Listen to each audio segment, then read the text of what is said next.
無論係最傳統嘅潑水節，定係依家流行嘅玩法，都係從採花開始。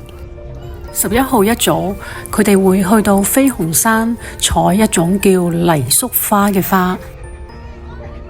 採花之後，就會返到去村仔裝扮龍庭，然後用染過水嘅花洗禮聖龍。洗禮儀式結束之後，潑水節先算係正式開始。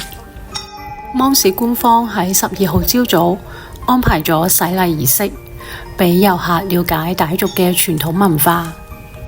而家係採花之後嘅洗禮儀式。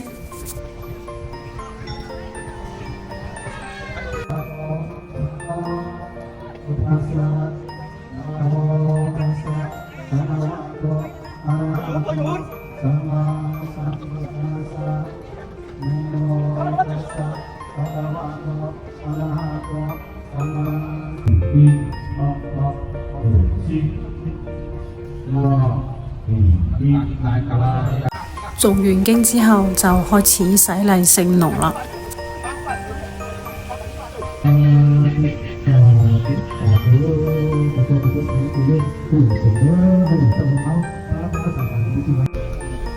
然後僧眾會向大家潑水，表達對大家嘅祝福。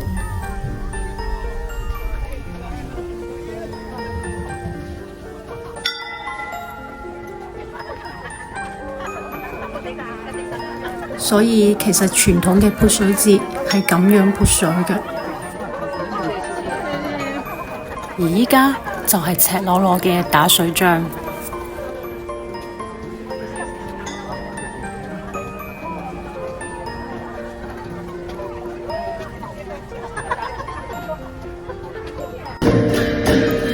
喺潑水狂歡 party 開始之前，官方仲安排咗遊行巡演。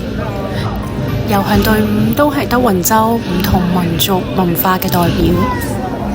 德雲州主要有傣族、景頗族、阿昌族、傈僳族同德昂族5個少數民族，有織錦、竹編、刀舞等等嘅非遺文化。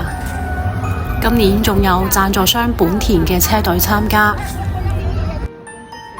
喺遊行巡演嘅同時，大家已經紛紛向芒市廣場行去，準備參加1點半嘅潑水狂歡 party 啦。當然，好多人已經喺行去嘅路上開戰啦。